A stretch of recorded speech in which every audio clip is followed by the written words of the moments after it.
Hello everyone, my name is Cadet Daniel Smith and I'm here today with Cadet Colton Miller, Cadet Maddie Poole, Cadet Camden Danmeyer, and Cadet Logan Saputo. We are from Detachment 207 and we're going to be talking to you about field training.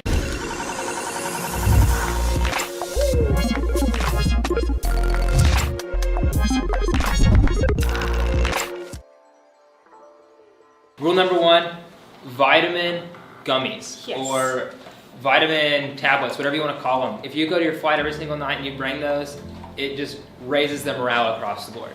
It's very helpful. I love my roommate for that. She had vitamins every night. Make sure you bring a second pair of shoes, because you stand a pretty good shot at getting them wet, and then at that point in time, you don't want to walk around with wet feet. So get another pair of shoes. If it's like a cheap pair, that's fine. You're not going to wear them that often, but just make sure you have a second set. Speaking of shoes, that happened to me. My shoes got soaked and I wish I would have brought more pairs of socks because you run through socks so quick, and having a fresh, clean pair that's dry and warm, it makes it a lot better. Absolutely. There's also a couple people that forgot shower shoes, so you really need shower shoes, especially for part 2 of field training. I would bring an extra pair of shoelaces in case it breaks whenever you're trying to tie it. And also baby wipes. That would be a pretty important thing to bring.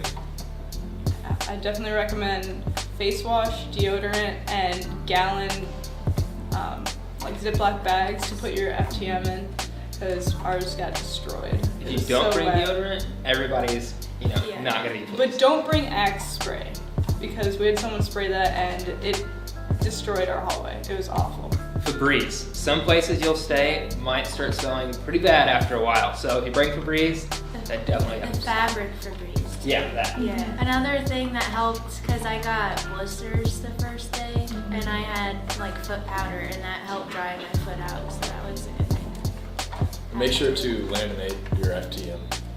At least the Hey, front and yeah. back cover. And by laminate, like clear packing tape works fine. You don't have to use an actual lamination. Yeah. You just want to tape the front cover and the back cover. That really helps. Yeah, Right. speaking on the foot powder, like baby powder, any kind of powder, just because the temperature down there is going to get really hot, so it's just, I was really glad I brought powder. Make sure you have a TSA approved lock, so then you can just keep it on your duffel bag and not have to worry about putting a lock on once you get to the airport. And there's two types of locks. Like they have one that has a metal hoop, I'll call it, and that leaves a lot of room to kind of get in the bag. But they also make the kind that's like a cable instead of a hoop. And you can wrap that cable around the lock or the clip twice, and then you can definitely can't get in it that way. And that works really well for some stuff later when you're there. You'll have a drawer that you have to keep secure, and that helps that as well. And I'd say bring 2 locks, because you never know what's going to happen to it, and having that extra will relieve a lot of stress. And then hangers is another thing. I know, not myself, but my bunkmate, his hangers broke in his actual bag before he got there, so I'd recommend bringing the metal hangers, or they have the metal ones with the white bottoms. Those work really well too. If you can get hangers that the little hook on the top swivels, so when you put your uniform on it, if you put it on backwards, you can just swivel the top, and it saves you a lot of time if you mess up. And just relax. Like honestly, the first day you're gonna get there, you're exposed to a whole new environment. Just relax, take it in. If you get nervous and just make wild decisions, that sticks out in a non-positive way there. So just relax, take it all in, take it one step at a time, and just move through the day. Yeah, first day is a bit of a culture shock. Don't take it personally. Just keep in mind like what it is, like why you're there. Like you have a goal in mind, it's just another step in what you want. I think a good thing to remember is everyone from different detachments, they learn different things. So some might not have learned something, but you did. So make sure that you keep that in mind so that you're not keeping everyone to your standard. So I'd say on the first day when you are walking up, it's definitely something that's going to be nerve-wracking, but I'd say use those nerves to your advantage. Really rely on the training that you got at your detachment, and be active listening. If you hear a couple of cadets in front of you make a mistake or say something wrong, don't make that same mistake. You really need to have that awareness of your surroundings so that you're not making the same mistakes. And if you do make that mistake, you fail forward and learn from it. If you see someone's having a tough time already, there are ways you can help them out. I was having a tough time on the first day, and someone in my flight that was down the hall, they figured out how they could help me out because I was struggling setting up my room. Yeah, you can help your roommates out, especially not everybody gets there at the same time. so you might already have your room done or close to being done, so then you can help somebody who gets in there later organize their things, just so we all get it done faster, because you're one team when you're down there. So it's important to try to establish that as soon as you can. It's the little things that matter.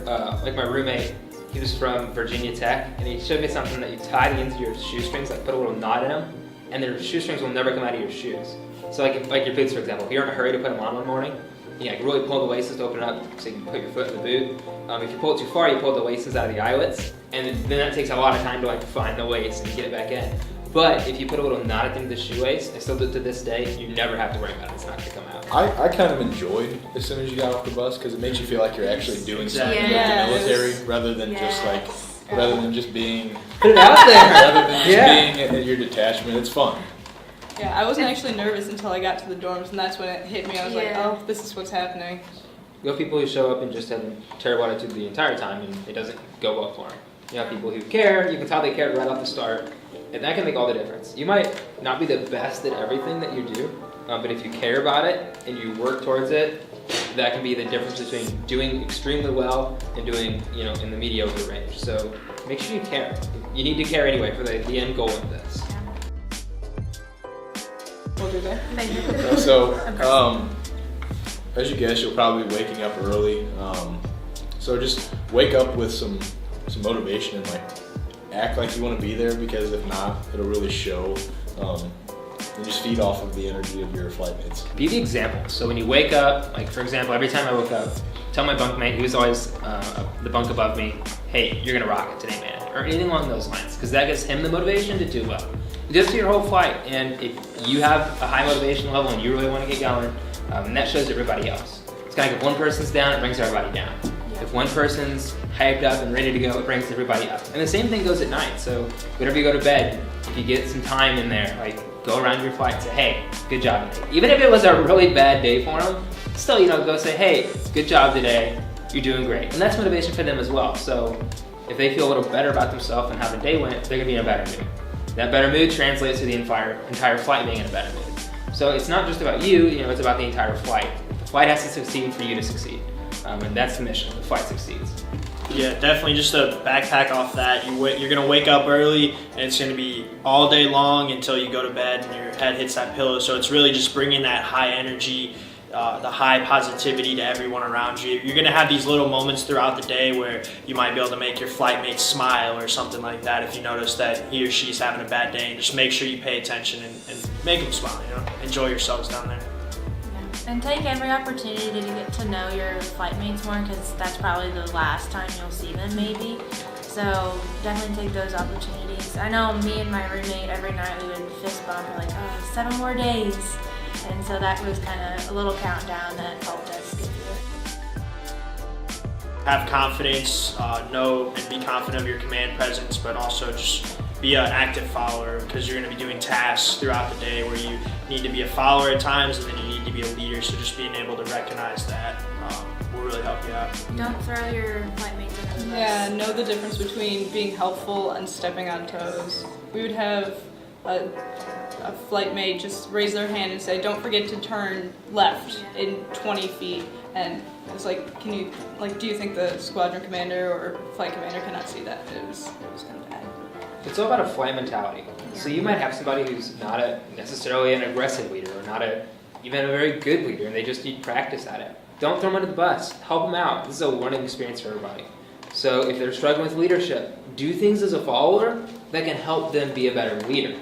It's not about how well you do on a GOP or on how well you do on some assignment or whatever it winds up being. It's about how well you function as a flight. So you can have a great leader that's not necessarily that doesn't necessarily have a good flight, and they're going to look poorly. You can have a bad leader who has a great flight, and they're going to look a lot better. It's all about how that flight functions. It's about how it functions as a whole.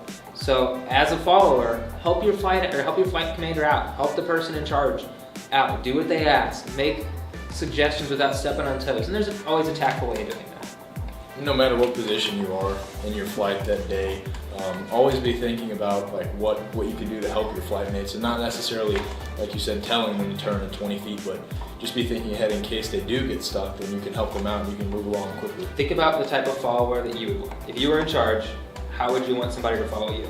And be that person.